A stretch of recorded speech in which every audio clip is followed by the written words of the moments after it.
मेरे प्यारे बच्चों, आप सभी को मेरा प्यार भरा नमस्कार। आप सब कैसे हैं? आशा करती हूँ सभी बहुत अच्छे होंगे, अपना और अपनों का ध्यान रख रहे होंगे। तो आज की कक्षा में मैं लेकर के आई हूँ कक्षा 6 में हिंदी साहित्य का पाठ 12 अंधेर नगरी। बच्चों, ये एक ऐसी मज़ेदार कथा है कि जिसे आपको पढ़ने में भी बड़ा मज़ा आएगा, और अगर इसको आप अपनी कक्षा में खेलोगे, एक्टिविटी की तरह, क्रियाकलाप की तरह, गतिविधि कार्य की तरह करोगे तो उसमें तो और भी ज़्यादा मज़ा आएगा, क्योंकि इसमें हास्यप्रद ये एक कथा है कि अंधेर नगरी, अर्थात अंधेर नगरी इस पाठ का नाम क्यों है, क्या है अंधेर नगरी, इस विषय में भी बताया गया है। और इसमें जैसे जैसे जो भी चरित्र दिखाए गए हैं वो कुछ हास्यप्रद हैं, इसलिए इसे पढ़ते हुए देखना बहुत मजा आएगा। तो शुरू करते हैं हम अपना पाठ अंधेर नगरी। प्रस्तुत पाठ के माध्यम से बताया गया है कि हमारा घर, देश और समाज सब कुछ मुखिया की समझ और प्रशासन पर निर्भर करता है। जैसा कि आप सभी जानते हैं कि अगर हमारा देश है या हमारा घर है, पहले हम अपने घर की ही बात करते हैं कि घर में जितने सदस्य होते हैं उन सबको घर में किस तरीके से कार्य करना है, कितने बजे कहाँ जाना है, कितने बजे सोना है, कितने बजे उठना है, आपका लंच डिनर सब चीज़ों का टाइम क्या है, वो कौन डिसाइड करता है? वो करते हैं घर के मुखिया, अर्थात आपका जो घर का बड़ा सदस्य है। और वो सदस्य कैसा है, इस बात पर बहुत कुछ निर्भर करता है। यदि वो सदस्य आपका बहुत समझदार है, विवेकपूर्ण है, तो आपके घर के सारे कार्य बहुत सुचारू रूप से चलेंगे और कभी भी उसमें कोई परेशानी या कोई व्यवधान नहीं आएगा। और अगर आपके घर का सदस्य थोड़ा ढीला है या आलसी है या लापरवाह है या समझदारी से काम नहीं करता, तो उसमें थोड़ा सा परेशानियां आती हैं। ये पाठ हमें उसी चीज़ के विषय में बता रहा है।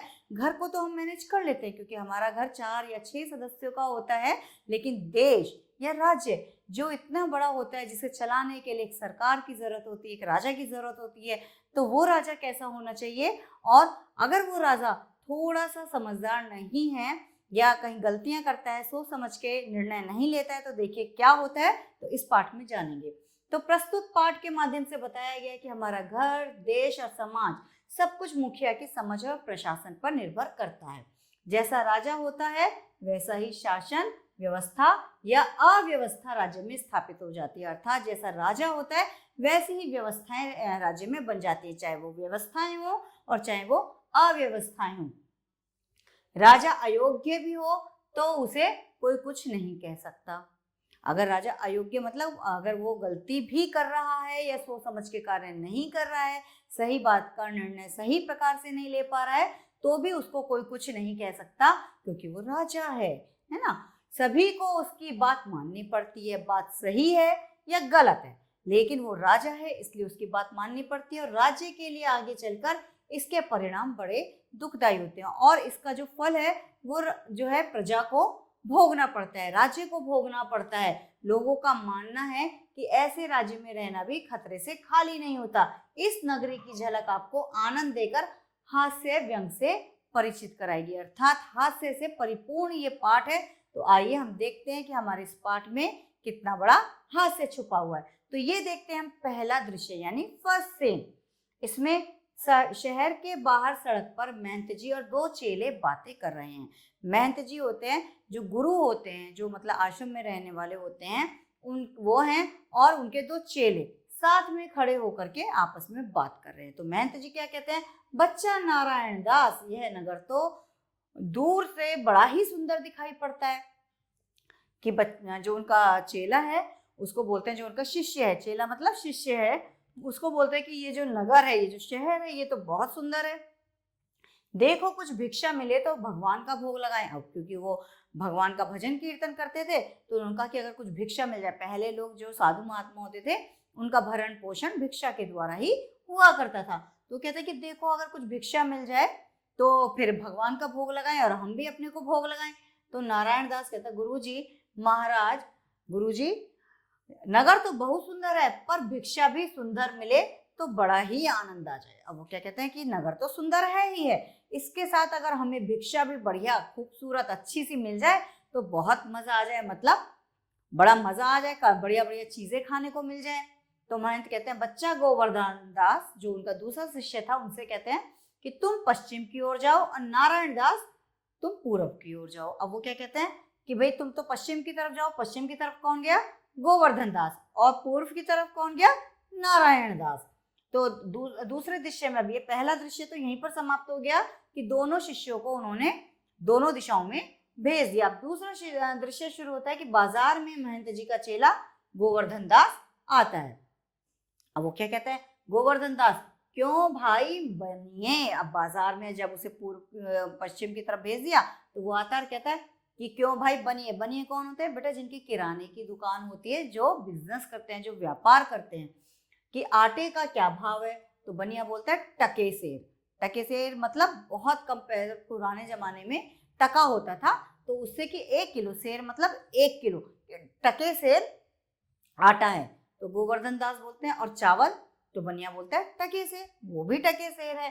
तो गोवर्धन दास बोलता है और चीनी, तो वो बनिया बोलता है वो भी टके सेर है। तो गोवर्धन दास बोलता है, आगे बढ़ता है, तो वो कुंजड़िन के पास आकर, कुंजड़िन क्या होता है बेटा? जो सब्जियां बेचती है, जो महिला सब्जी बेचती है उसको क्या बोलते हैं? कुंजड़िन।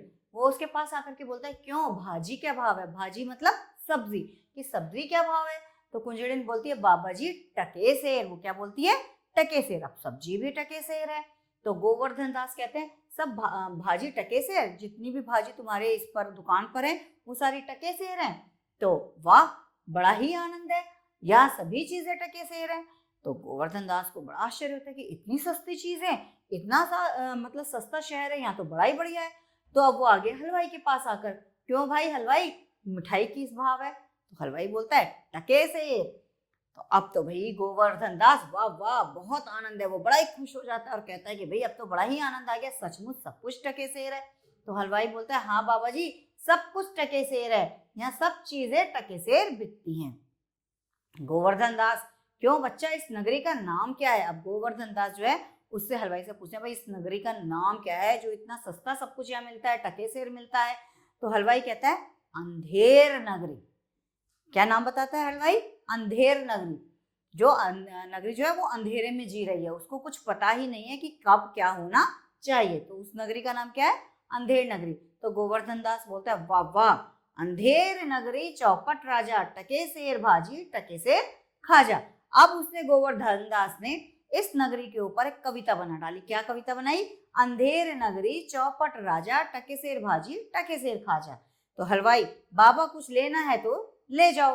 तो गोवर्धन दास बोलता है बच्चा मांग कर 7 पैसे लाया हूँ। अब गोवर्धन दास क्या बोलते हैं कि बच्चा मैंने भिक्षा मांगी और मुझे 7 पैसे मिले हैं, 3.5 सेर मिठाई दे दो। अब वो क्या कहता है कि 3.5 सेर यानी 3.5 किलो मिठाई दे दो। तो हलवाई मिठाई तोलता है और बाबा जी उसे लेकर के चले जाते हैं। अब आता है हमारा तीसरा दृश्य। तीसरे दृश्य में कि जंगल में महंत जी नारायण दास एक ओर से आते हैं और दूसरी ओर से गोवर्धन दास आता है। अब जंगल है, उसमें एक तरफ से गोवर्धन दास आ रहे हैं और एक तरफ से नारायण दास आ रहे हैं। तो महंत जो है वो बच्चा गोवर्धन दास क्या भिक्षा लाया? अब दोनों आ रहे हैं, वो महंत के पास आए हैं। तो महंत जी बोलते हैं कि बच्चा गोवर्धन दास क्या भिक्षा लाया? गठरी तो भारी मालूम पड़ती है, कि जिसमें तुमने झोले में भिक्षा रखी है वो तो बहुत भारी मालूम हो रही है, यानी कि बहुत बढ़िया भिक्षा मिली है। तो गोवर्धन दास कहते हैं गुरुजी महाराज 7 पैसे भीख में मिले थे, अर्थात 7 पैसे मुझे भीख में मिले थे, उसी से 3.5 सेर मिठाई मोल ली है, अर्थात उन्हीं पैसों में से मैंने 3.5 किलो मिठाई खरीदी है। तो महंत जी बोलते हैं बच्चा ये कौन सी नगरी है? महंत जी कहते हैं कि ये कौन सा नगर है इस शहर का, इस नगर का नाम क्या है? तो गोवर्धन दास बताते हैं अंधेर नगरी चौपट राजा, टके सेर भाजी टके सेर खाजा। बच्चों जब आप इस कविता की इस पंक्ति को पढ़ोगे तो बड़ा ही मजा आएगा, इसे बार बार पढ़ो, इसे गा करके देखो। टके से अंधेर नगरी चौपट राजा, टके सेर भाजी टके सेर खाजा।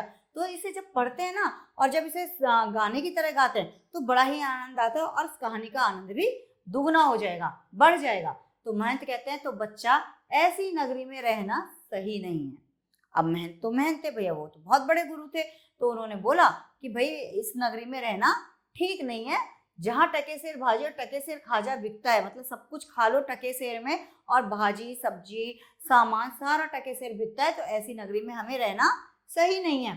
तो गोवर्धन दास बोलते हैं गुरुजी ऐसा तो संसार भर में कोई देश ही नहीं है, कि गुरुजी ऐसा तो संसार में कोई भी देश नहीं है, इतना सस्ता तो किसी भी शहर में किसी भी देश में नहीं है।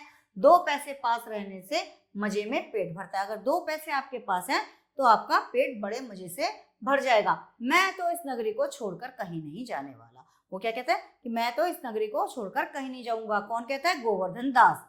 तो महंत कहते हैं देख बच्चा पीछे पछताएगा। वो उसे अपने शिष्य को समझाते हैं, कहते हैं कि तू बाद में पछताएगा।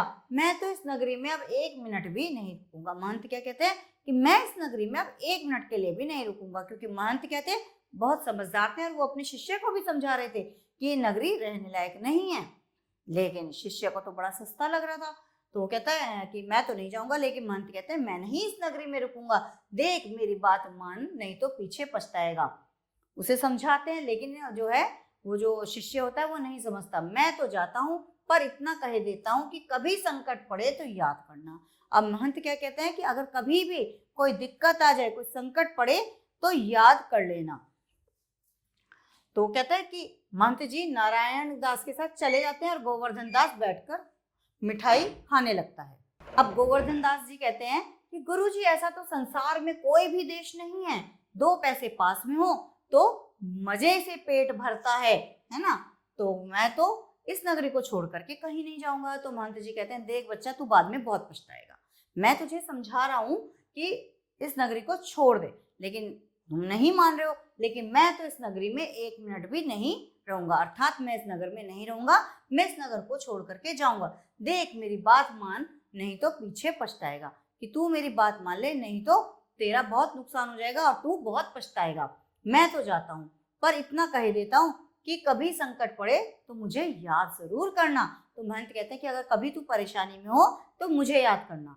अब महंत जी नारायण दास जो दूसरा चेला था उसके साथ जाते हैं और गोवर्धन दास बैठ करके मिठाई खाने लगता है। अब आता है हमारा चौथा दृश्य। हम 3 दृश्य पढ़ चुके हैं, अब देखते हैं चौथे दृश्य में क्या हो रहा है। राजसभा में राजा, मंत्री और सभी नौकर यथास्थान बैठे हैं। एक राजा की सभा है, वहां पर राजा, मंत्री और नौकर जो है उनके जो स्थान निर्धारित किए गए हैं वो अपने अपने उचित स्थानों पर बैठे हुए हैं। पर्दे के पीछे दुहाई है की ध्वनि सुनाई देती है। दुहाई है मतलब बहुत दयनीय आवाज में ये ध्वनि यानी कि ये आवाज सुनाई देती है। राजा कहते हैं बोलो बोलो क्या हुआ। राजा पूछते हैं बोलो क्या हुआ। तो फरियादी जो फरियाद लेकर आया था, जो कह रहा था कि दुहाई है, वो कहता है महाराज कल्लू बनिए की दीवार गिर पड़ी, सो मेरी बकरी उसके नीचे दब गई। दुहाई है महाराज। आगे वो बोलते हैं कि महाराज कल्लू बनिए की दीवार गिर गई और मेरी बकरी उसके नीचे दब गई। तो कहते हैं कि भाई बनिए की दीवार गिरी और मेरी बकरी मर गई, तो दुहाई है महाराज न्याय हो। तो फरियादी कहता है कि महाराज दुहाई है, मेरी बकरी मर गई और अब आप मेरा न्याय करो। तो राजा कहते हैं अच्छा कल्लू बनिए को पकड़ लाओ। राजा क्या कहते हैं कि कल्लू बनिए को पकड़ लाओ। अब नौकर दौड़कर बाहर से बनिए को पकड़ लाते हैं। राजा कहते हैं क्यों बनिए, इसकी बकरी कैसे दबकर मर गई। अब राजा उससे पूछते हैं कि भाई इसकी बकरी कैसे दबकर मर गई। तो कल्लू कहता है महाराज मेरा कुछ दोष नहीं। अब जैसी नगरी थी, जैसे राजा थे वैसी प्रजा थी, है ना, यथा राजा तथा प्रजा। तो कल्लू कहता है महाराज मेरा कुछ दोष नहीं है, कारीगर ने ऐसी दीवार बनाई कि गिर पड़ी। अब वो कहता है कि भाई दीवार भले ही मेरी थी लेकिन बनाई तो कारीगर ने थी, अब वो गिर गई तो इसमें मेरा क्या दोष। तो राजा कहता है अच्छा इस कल्लू को छोड़ दो, कारीगर को पकड़ लाओ। अब क्या होता है, कल्लू जाता है, नौकर कारीगर को पकड़ लाता है जिसने दीवार बनाई थी। तो राजा कहता है क्यों कारीगर, इसकी बकरी कैसे मर गई। तो कारीगर कहता है महाराज मेरा कोई कसूर नहीं, चूने वाले ने चूना ही ऐसा खराब बनाया कि दीवार गिर गई। अब उसने क्या कहा कि जब मटेरियल ही अच्छा नहीं है, अर्थात चूना ही अच्छा नहीं था, तो उसने जब जैसा चूना दिया इसी वजह से दीवार गिर गई। तो राजा कहते हैं अच्छा उस चूने वाले को बुलाओ, कि अब चूने वाले को बुलाओ। कारीगर निकाला जाता है, चूने वाला पकड़ कर लाया जाता है। अब कारीगर भी चला जाता है और अब चूने वाला पकड़ के आता है। राजा कहते हैं क्यों चूने वाले, तुमने खराब चूना क्यों दिया। अब उसे कहते हैं क्यों तुमने खराब चूना क्यों दिया। तो चूने वाला कहता है महाराज मेरा कुछ दोष नहीं है, भिश्ती ने चूने में पानी ज्यादा डाल दिया। भिश्ती कौन होता है बेटा, पहले लोग कुएं से पानी भरते थे ना, तो भिश्ती जो है एक चमड़े का एक बैग होता था, बहुत बड़ा बैग होता था, तो उसमें जैसे कहते हैं ना हॉट वाटर बॉटल, इस तरह की उसकी बनावट होती थी। तो उसमें क्या करते थे कि उसमें पानी भरते थे, वो चमड़े का होता था, थैला टाइप का होता था। तो उसमें क्या करते थे, पानी भर के इसमें सीमेंट में या चूने में या बगीचों में देना होता था, तो उसी से दिया करते थे। और ये काम कौन करता था, भिश्ती। तो भिश्ती ने चूने में पानी ज्यादा डाल दिया, इसलिए चूना कमजोर हो गया और इसीलिए दीवार गिर गई होगी। तो राजा कहते हैं अच्छा, उस भिश्ती को लाओ। अब भाई चूने वाले ने तो भिश्ती का नाम लगा दिया, सबने एक दूसरे के ऊपर नाम लगाते चले गए। अब चूने वाले को निकाल दिया जाता है और भिश्ती को लाया जाता है। तो राजा, क्यों भिश्ती, इतना पानी क्यों डाल दिया कि इसकी दीवार गिर पड़ी और बकरी दब गई?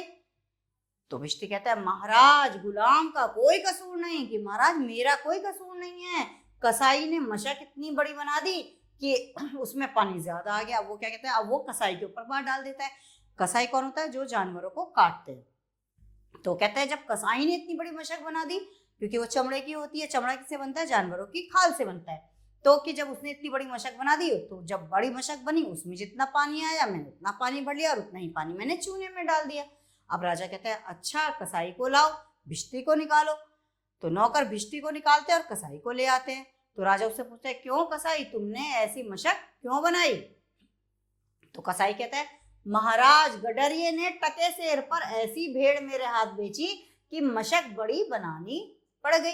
अब वो क्या कहता है, कसाई कहता है कि महाराज, गडरिये ने जो है टके शेर में ही मुझे एक बहुत बड़ी भेड़ बेच दी और उसी की वजह से जो है मशक बड़ी बन गई।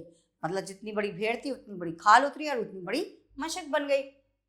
मशक क्या होता है, वही पानी भरने का थैला जो चमड़े का बनता है। तो राजा कहते हैं अच्छा, कसाई को निकालो, गडरिये को लाओ। अब एक के ऊपर एक दूसरे के ऊपर इल्जाम लगाए जा रहे हैं। अब कसाई निकाला जाता है और गडरिये को लाया जाता है। तो राजा कहता है क्यों गडरिये, ऐसी बड़ी भेड़ क्यों बेची? तो गडरिया बोलता है महाराज, उधर से कोतवाल साहब की सवारी आ रही थी, इस कारण मैंने छोटी बड़ी भेड़ का ख्याल नहीं किया, मेरा कोई कसूर नहीं। तो कहता है कि कोतवाल साहब की सवारी आ रही थी, मेरे ध्यान से उतर गया, मैंने छोटी बड़ी भेड़ देखी नहीं और इनको भेड़ बेच दी। तो राजा कहते हैं अच्छा, इसको निकालो, अब कोतवाल को पकड़ के लाओ। तो गडरिया भी निकाला जाता है और कोतवाल भी पकड़ करके लाया जाता है। तो राजा कहते हैं क्यों कोतवाल, तुमने ऐसी शानदार सवारी निकाली कि गडरिये ने घबराकर जो है बड़ी भेड़ बेच दी, कि तुमने अपनी ऐसी शानदार सवारी निकाली गाजे बाजे के साथ कि तो वो जो है गडरिया घबरा गया और उससे छोटी की जगह बड़ी भेड़ किसको, भिश्ती को बेच दी। तो कोतवाल कहता है महाराज, मेरा कोई कसूर नहीं, मैं तो शहर के इंतजाम के लिए जाता था। अब वो कहता है कि महाराज, मेरा कोई दोष नहीं है इसमें, मेरी गलती से नहीं हुआ, मैं तो अपनी सवारी निकाली थी, मैं तो शहर का इंतजाम देखने के लिए निकला था। मंत्री, आप अपने आप ही, अरे यह तो बड़ा गजब हुआ, ऐसा ना हो कि ये बेवकूफ इस बात पर सारे नगर को फूंक दे या फांसी दे दे। अब वो जो मंत्री था वहां बैठा हुआ, वो अपने मन में सोचता है कि भैया ये राजा तो समझ ही नहीं पा रहा है कि क्या है क्या नहीं है, कहीं पता चल रहा ये एक एक एक, एक कर को कहीं सारे नगर को ही ना फांसी पर चढ़ा दे। अब कहते हैं कोतवाल से नहीं, तुमने इतनी जो है धूम से सवारी क्यों निकाली है ना। तो अब वो कहते हैं कि कई कोतवाल से ही ना कहते हैं कि तुमने इतनी धूम से सवारी निकाली, अब सारे नगर को ही दंडित करो। तो वो कहते हैं कि तुमने इतनी धूम से सवारी, मंत्री कहते हैं कि क्यों निकाली। तो राजा कहते हैं हाँ, यह नहीं, तुमने ऐसी धूम से सवारी क्यों निकाली जिसका परिणाम यह हुआ कि बकरी मर गई। अब कोतवाल महाराज, राजा कुछ नहीं महाराज, ले जाओ कोतवाल को, इसे जल्दी फांसी पर चढ़ा दो। अब सब लोग जो है, वो जो राजा के जो थे पहरेदार, वो क्या करते हैं, कोतवाल को पकड़ करके ले जाते हैं। अब आता है पांचवा दृश्य। इस दृश्य में देखिए क्या होता है कि गोवर्धन दास जो है वो जंगल में बैठा हुआ मिठाई खा रहा है।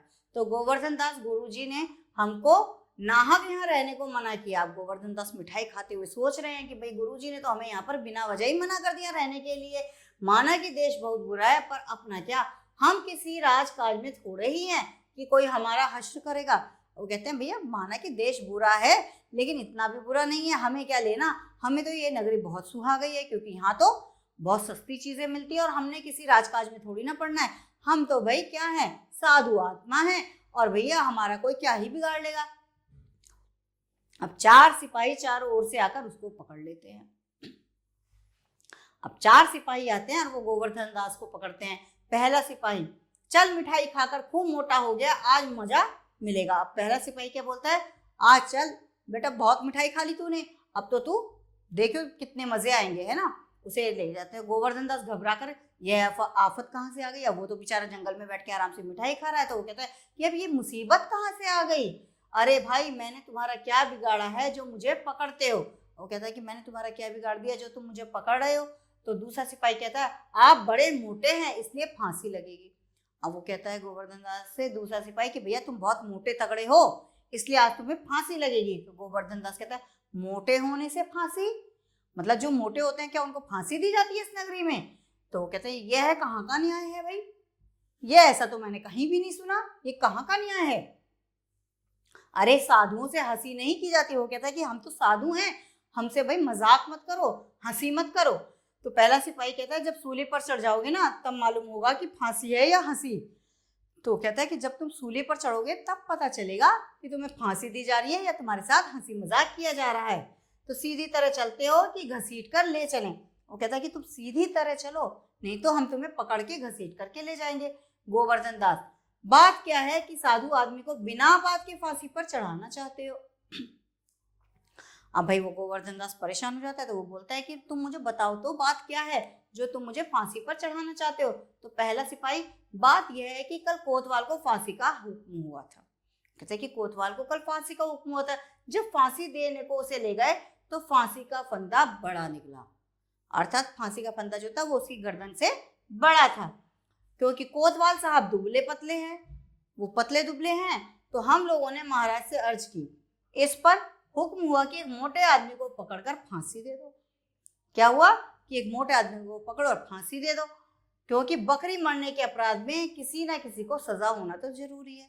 अब वो कहते हैं जो सिपाही थे कि भाई जो है बकरी मरी है, उसके मरने के उसमें क्या अपराध हुआ है तो किसी ना किसी को तो सजा होनी ही है, तो नहीं तो सच्चा न्याय नहीं होगा। अगर ऐसा नहीं किया, किसी को भी फांसी नहीं देगी तो हमारे राज्य का न्याय नहीं है, ये सच्चा न्याय नहीं होगा। तो गोवर्धन दास चिल्लाता है, सिपाही उसे पकड़ करके ले जाते हैं। गोवर्धन दास चिल्लाता भी है, लेके सिपाही उसे पकड़ के ले जाते हैं। अब आता है छठा दृश्य, शमशान में गोवर्धन दास को पकड़े हुए सिपाहियों का प्रवेश। गोवर्धन दास, हाय बाप रे, मुझे बेकसूर को क्यों फांसी दे रहे हो। अरे भाइयों, कहता है कि मुझे बेकसूर को क्यों फांसी दे रहे हो, कुछ तो धर्म का ख्याल करो, अरे मुझे छोड़ दो। कहता है कि कुछ तो इस धर्म का ख्याल करो, मैं तो साधु आत्मा तो वैसी हूँ, बेकसूर हूँ, मेरा कोई दोष भी नहीं है, तो मुझे क्यों तुम फांसी दे रहे हो।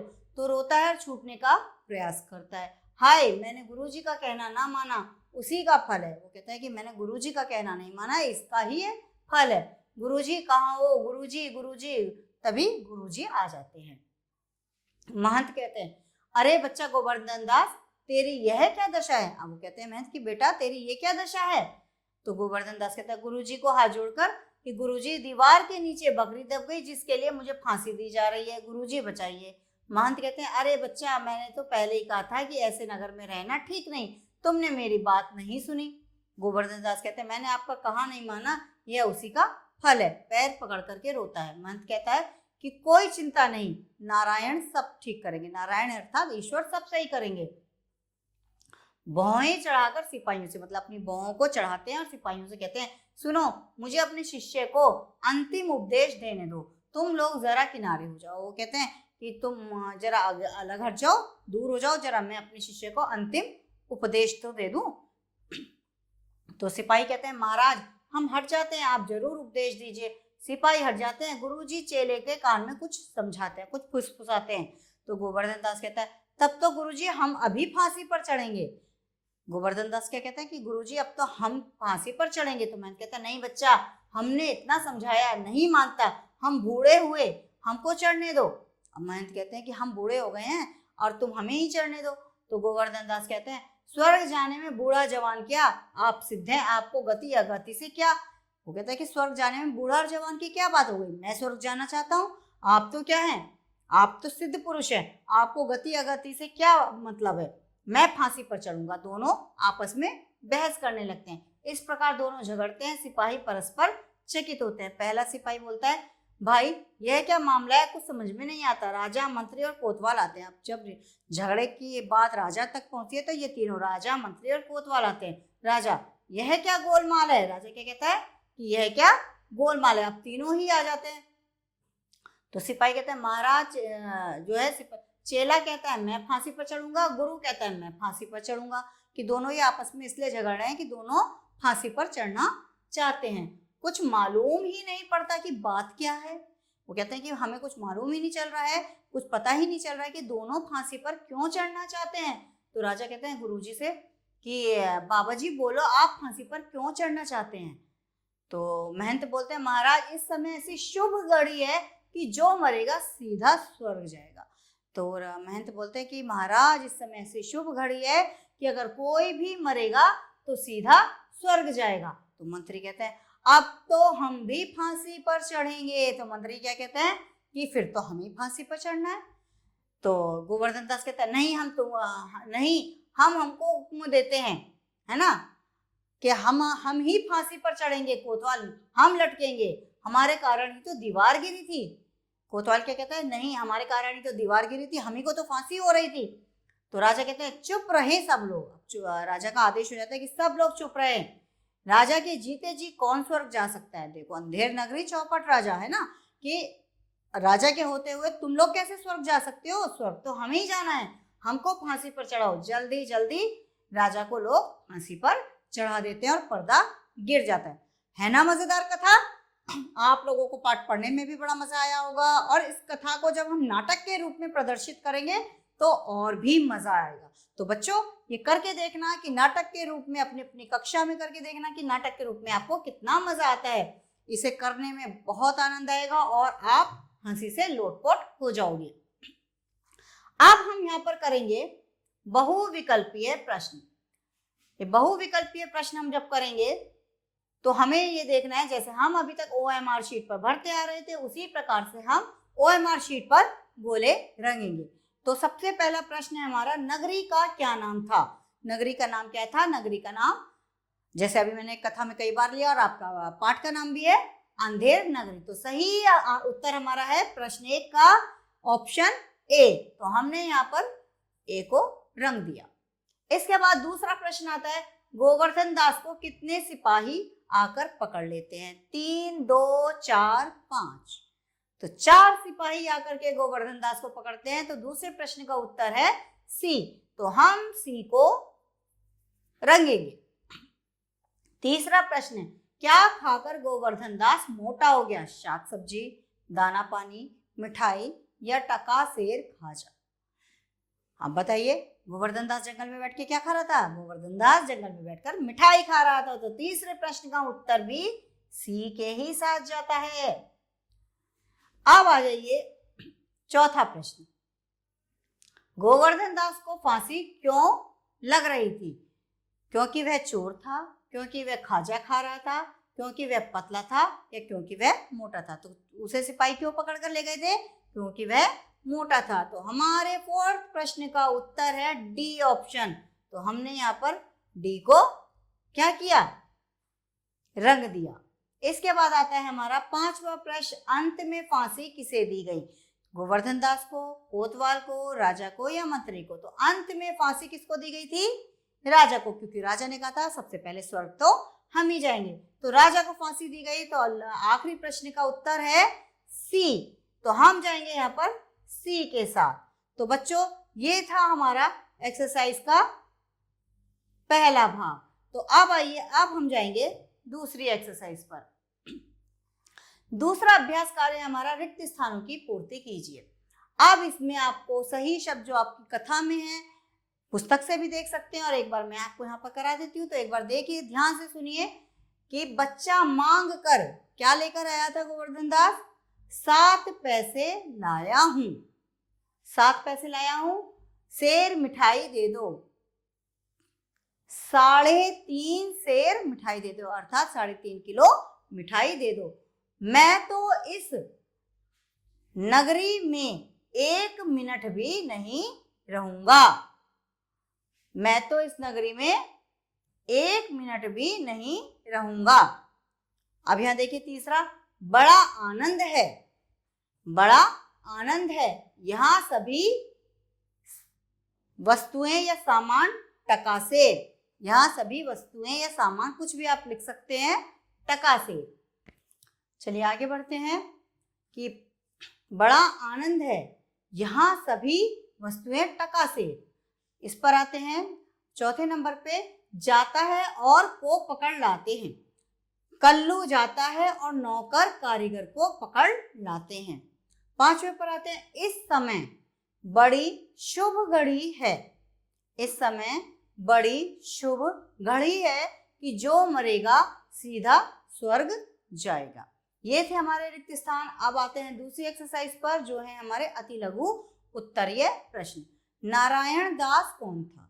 नारायण दास महंत का चेला था। नारायण दास को महंत ने कहाँ भेजा था? नारायण दास को महंत ने पूर्व दिशा की ओर भेजा था। नगरी का नाम सुनकर गोवर्धन दास ने क्या कविता बनाई? नगरी का नाम सुनकर गोवर्धन दास ने कविता बनाई, अंधेर नगरी चौपट राजा, टके सिर भाजी टके से खाजा। इस नाटक के रचनाकार का नाम बताइए। इस नाटक के रचनाकार का नाम है भारतेंदु हरिश्चंद्र। तो ये थे हमारे अति लघु प्रश्न उत्तर। अब आते हैं भाषा से कि हमें इनमें क्या करना है। तो हमारा पहला अभ्यास है कि दिए गए शब्दों में संधि विच्छेद कीजिए। सूर्योदय, अब इसका संधि विच्छेद हमें करना है, तो हम कैसे करेंगे? सूर्यो, सूर्य प्लस उदय अर्थात सूर्योदय। अ और उ मिलकर के यहाँ पर ओ की मात्रा का संबोधन दे रहे हैं। इत्यादि, इति जमा आदि। इति त, इसमें जब हमने आदि शब्द जोड़ दिया तो यहाँ पर त आधा हो गया। इत्यादि अर्थात इति प्लस आदि। जगदीश, जगत जमा ईश। विद्यालय, विद्या जमा आलय। ये तो थी हमारी अभ्यास। अब आते हैं दिए गए वाक्यांशों के लिए एक शब्द आपको लिखना है। अब आपको इसमें दिए गए वाक्यांशों के लिए जो शब्द लिखना है, देखिए, शाक सब्जी बेचने वाली। तो शाक सब्जी बेचने वाली को हम क्या कहते हैं? कुंजड़िन। क्या कहते हैं? कुंजड़िन। तो यहाँ पर आप लिखेंगे कुंजड़िन। दूसरा है रक्षा के लिए की गई पुकार। रक्षा के लिए की गई पुकार में आप लिखेंगे दुहाई। दुहाई, जैसे कहते हैं ना कि हमारी रक्षा करो, दुहाई है। चमड़े के थैले में पानी ढोने वाला, अर्थात जो चमड़े के थैले में पानी ढोता है उसे क्या कहते हैं? भिश्ती। आश्रम के मुख्य गुरु, आश्रम के मुख्य गुरु को हम क्या कहते हैं? महंत। तो ये तो हमारी एक्सरसाइज हुई और ये पाठ भी इस अभ्यास के साथ हमारा समाप्त होता है। तो अगली कक्षा में मैं फिर आपके लिए एक नया और सुंदर सा पाठ लेकर के उपस्थित होंगी। तब तक के लिए बाय बाय, टाटा।